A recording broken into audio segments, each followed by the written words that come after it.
Fotos von einer Insel im Südpazifik. Wo sich Mythos und Wissenschaft begegnen. Wir erschüttern den Boden mit Sprengstoff. Das hilft uns, die Insel zu kartografieren. Sie werfen Bomben ab. Wissenschaftliche Instrumente. I guess the first one I ever saw was the first one. And some, you know, going to those little Saturday afternoon kitty monster fest things that they have. So I'm sure that was when I saw it for the first time.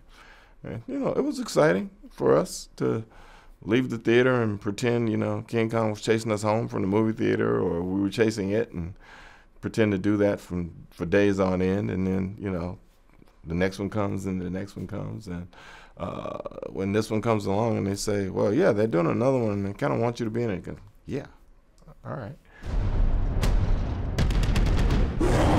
I guess King Kong's always been one of those kind of, I don't know what, we refer to him as a monster just because he's big, but I mean, he's never actually been monstrous. You know, it's not like he's going out of his way to find us.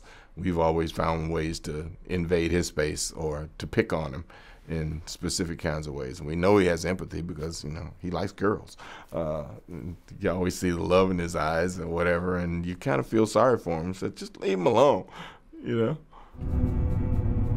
Sie, erzähl mir alles, was ich noch nicht weiß. Sonst blase ich Ihnen den Kopf weg.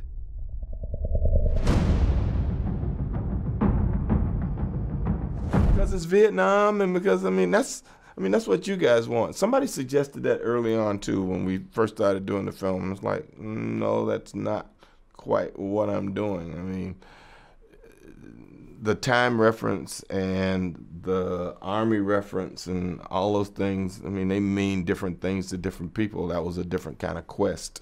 This is something that's very specific in terms of this thing killing my men and me dedicating myself to getting some sort of revenge for that, and understanding that, you know, that there have always been things on the planet that are bigger, stronger, faster, or whatever, but we have ingenuity. That's why we either defeat them or tame them or bring them, you know, to their knees, and we're still in charge. Well, that's why we go to movies. I mean, I like those other movies. I like movies that are serious. I like movies that, I guess, are meaningful and move you and make you cry and do all that stuff. But, I mean, I still think we engage and go to the big dark room to laugh, cry, scream, do all those things together to forget what our lives are for, you know, hour and a half, 2 hours, 3 hours, however long a movie is, to excite you, to have you leave that particular film and have a good feeling, to have been exhilarated and thrilled, and, you know, then you can go back to worrying about paying your bills. But for a little while, you want to be in this space where none of that matters to you at all. You know, all you want to do is live in some, you know, fantasy of something that's not your everyday experience. I'm gonna go with calm.